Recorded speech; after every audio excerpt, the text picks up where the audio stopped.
Now, while we're waiting, am I right that that was Grandma's, great-grandma's sweater, your mother's sweater? Yes. So, I'm sorry about the fishbowl look, folks. Hetty, could you speak now? What's a fishbowl? The next time you see me, I will be a changed person. Why?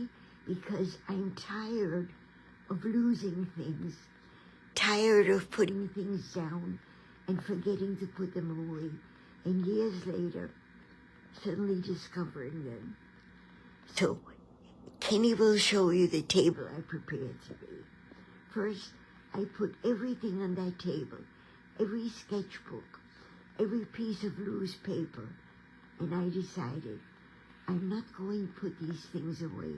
I'm going to file them away. I have a filing system, but I'm too lazy to put the things into the correct files. So I put them into batches, and I'm going to stop. Look at this table now. And after that, look at what I did with all the things I prepared for the next time. Clean as a whistle. Now, every time I'm going to show you some of the things I cleaned. Let me give you my background.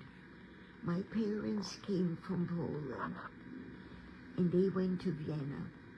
And at that time, people who came from any country which was not Germanic, like Austria, and criticized like they do now whenever an immigrant comes. As a matter of fact, they even say in here that the immigrants eat cats and dogs. Well, what they said about people who came from Poland was that they were dirty and they were never clean, and etc., etc., etc. So my parents were immaculate to prove. And I'm going to show you what my mother used to do. She didn't just clean. She would go from room to room and not leave the room until it was perfect. And then she would stand up and go like this. She would put her hands like this, and she would say, "It's done. I am going to begin that. I am going to go to my batches of papers, and I'm going to not leave until everything that gets filed away is filed away. I know where my sketchbooks are. I know where my paints are. But now that I've begun to go through my papers, I'm finding treasures. I'm finding notes that somebody wrote to me, that I wrote to people. And I think my life story is not in my writings, it's in my notes. I've kept a little diary every year. Kenny, I'll show the diary later. Now, let me begin on this. I was going to paint, but the painting area is covered right now with papers that I'm sorting out, so that someday I can stand there like my mother and say, "It's done." That has to wait. Until then, since I cannot paint over there, can you hear me? They can hear you well enough, yes. Let me just say, Dory said it sounds like there might be a broken wire in the mic cable. This is now disconnected. We're not even using it. That's why I'm keeping the phone really close to Hetty. It's not great, but this is the best we can do. I can see on the microphone that her voice is registering quiet, but it's the best we can do for now. Okay, then let me begin. Yes, but let me just say that people are commenting on the sound being a little bit better. Kent says, "Hi, Hetty and Ken." Tracy is watching. And Marcia says, "Hi, Hetty and Ken." And Tammy says the "it's done" pose looks like General MacArthur.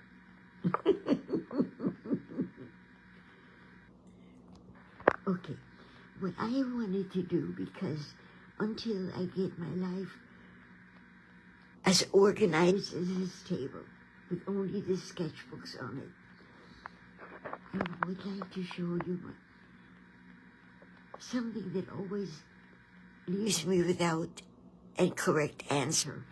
People look at my work and they say, how long did it take you to do this? I have no answer. All that I do comes from past knowledge. Let me explain. I decided I was going to do a subway painting, the interior of a subway. And I got a sketchbook for it, and I began. Can you hear Kenny's voice better than you would mine? Then let Kenny explain my sketchbook on the subway. First, you have to know what you're doing. And I have sat in subways so often, but No, I got it. I'm holding it. You can just talk. didn't know other things. Okay. First, I needed to know a window. Is it clear enough, Kenny? It is. Okay. And it says here, the width is 1 3/4 of the height. There's this little study here. This is her subway window.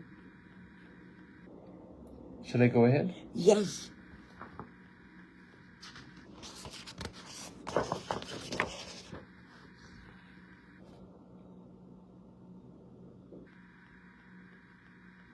On the local E train, Saturday, 11 a.m., November 18th, 2017.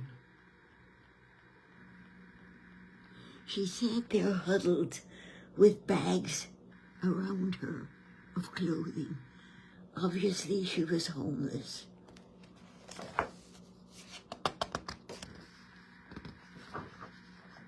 Another little study. What was this? Must have been a stool of some kind. Remember, the homeless people carry their possessions. And then here's a very detailed study. Do not hold door. There's the subway door. White lettering, black background, priority seating. And then there's an advertisement. So that's another study. More details of her study. Fran is here, and Greg is here, and Sandy says, love you, Cousin Ken and Aunt Eddie. See, this is the bar that you hold on. Right, and there are notes on everything. And you wanted to say it takes so much studying to understand a subject first. Because someday, nobody will know what a subway was.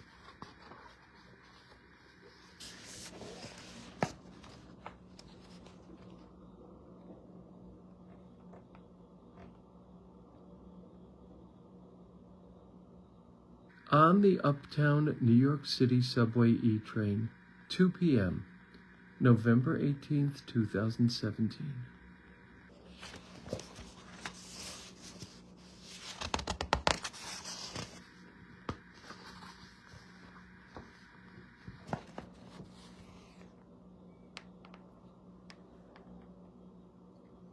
Waiting for the train, 8th Avenue Subway Station, December 11th, 2017.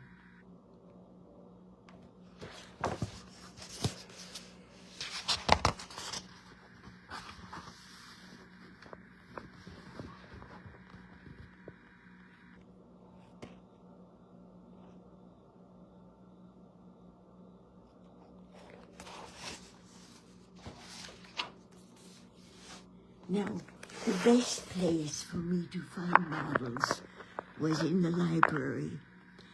And I'm going to, because people sat there and they didn't know I was drawing them. Kenny, I'll open the pages because you are holding things. This is the back of the book. It's a very old notebook, right? Yes. Maybe 50 years old. I don't know if this is the back. No. I think you had it right. I think you had it right that it was this way. Okay. You know, people are fascinating, but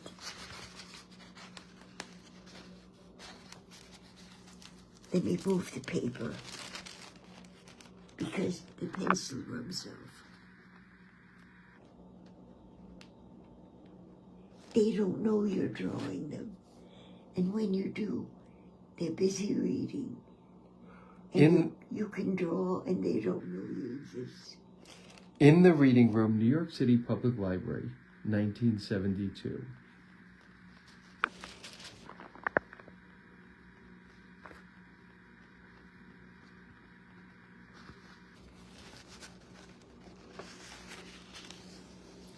In the Reading Room, New York City Public Library, also 1972.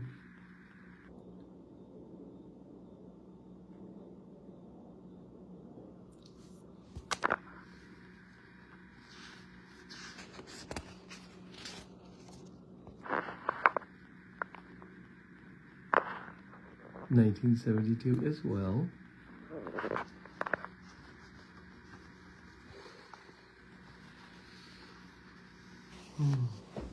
Look how she didn't expose her legs.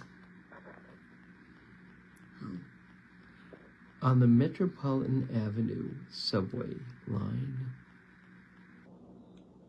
Look how ladylike she sat.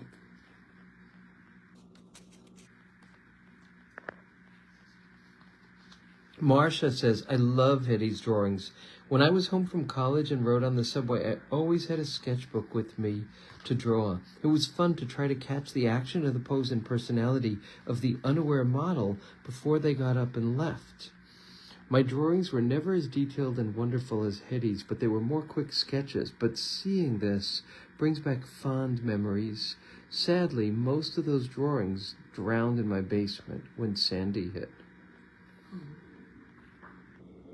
Here you have to read the conversation.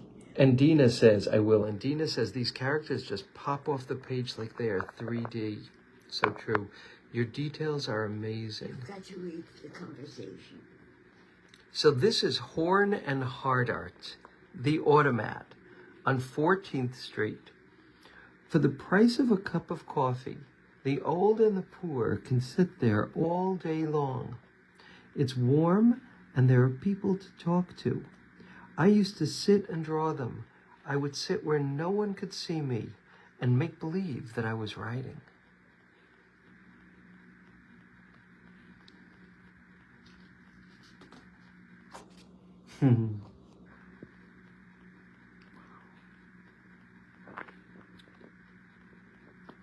I was sitting on the radiator at the 14th Street Horn and Hardart.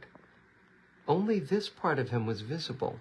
The rest was blocked where the window ended. Somebody he knew woke him, and he sat up.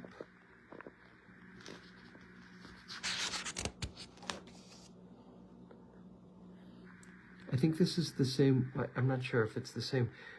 He was talking to another man, and all you have to do is spray, and he said, all you have to do is spray the springs, and that kills the bed bugs.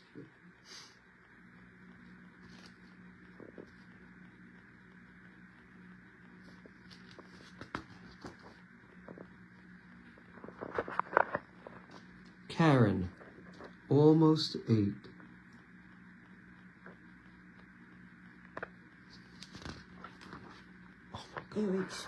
Eric's feet. While driving home from Youngsville.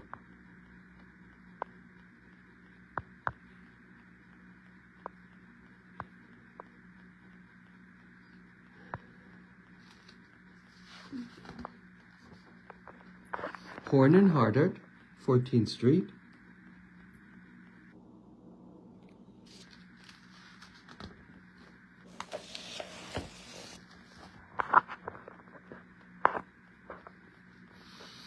Horn and Hardart's 14th Street.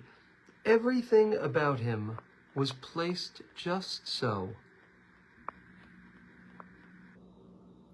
The hat on the chair, the napkin on his collar. He ate so neatly. A loud-voiced, heavy, and dissipated young man sat next to him and started to talk. He gave him money, and the younger man pocketed it and walked away.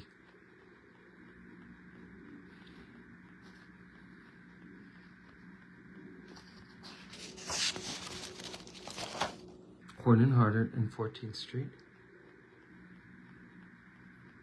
I guess if someone got up, you couldn't get into details as much.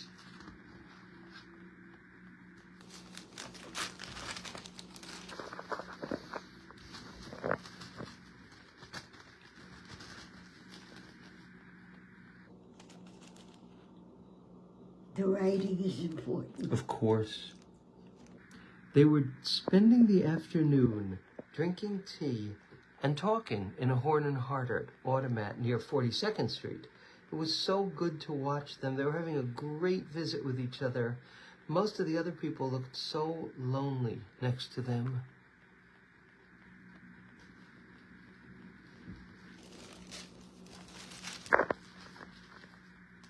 Sandy says these are amazing.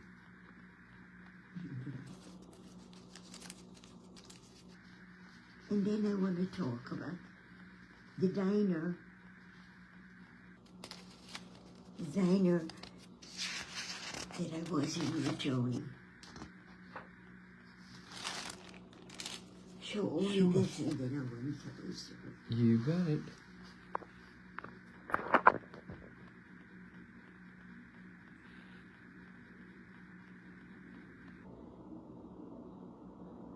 Amazing detail, Hetty, Marcia says.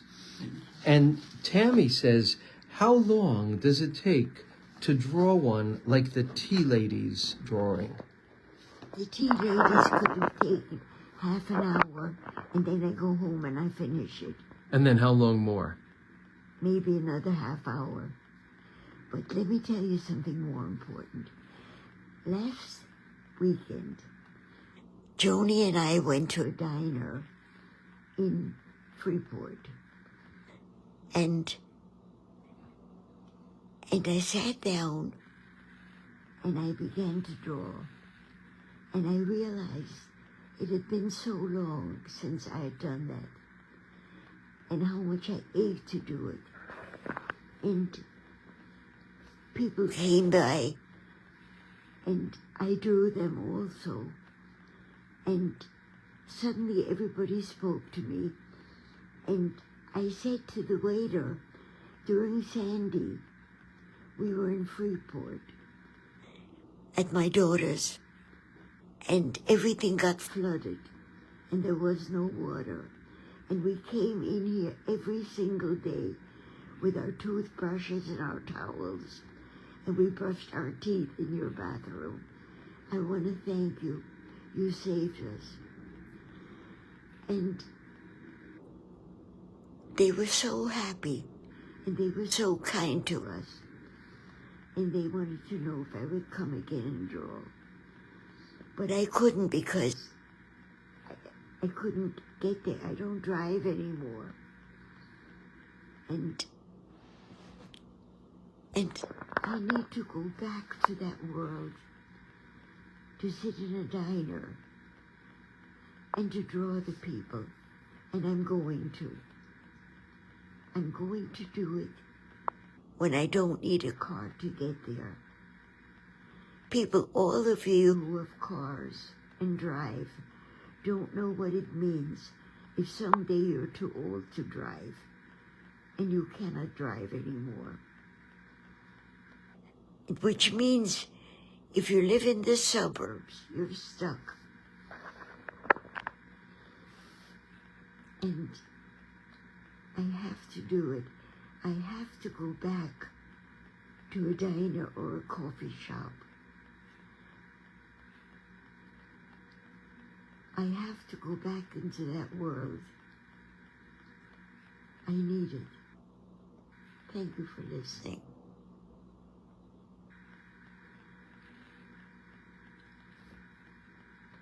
Kenny, are there any comments? The last comment is from Marcia. What a wonderful history and commentary on life. And your microphone is working now, so that's really good. So I could hear Marcia. Yes, I'm going to actually try this again and see if it's now working, and we won't have I don't have to do the fishbowl thing, but let's see. But you see, I cannot tell you how long a painting or a drawing takes, because afterwards I go home and I look and I add a little dark in one spot, a little light in another. I write a little note. Art is not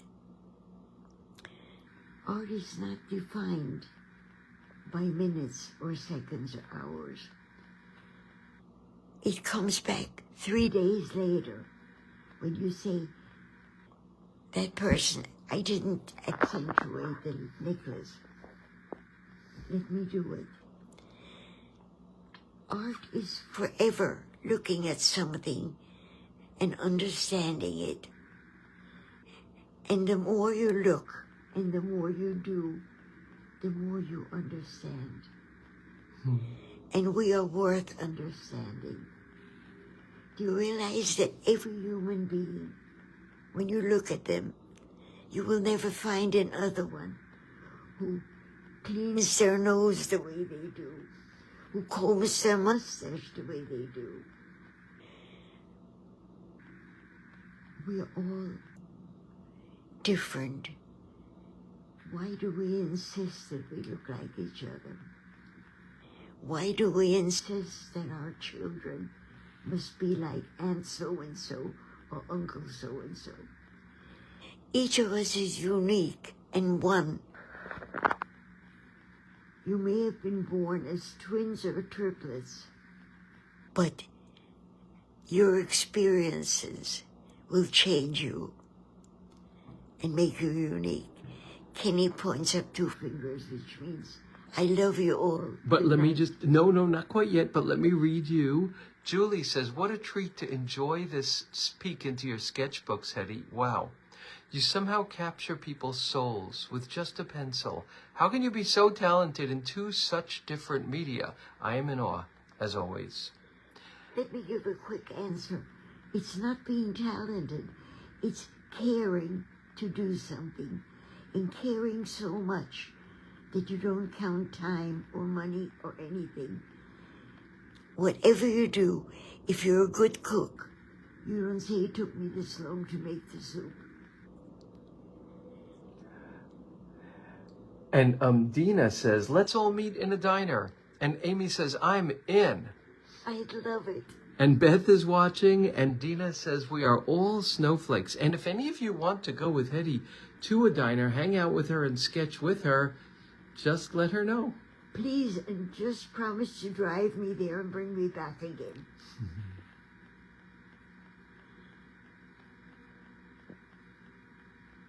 I'll even buy you a cup of coffee if you do that.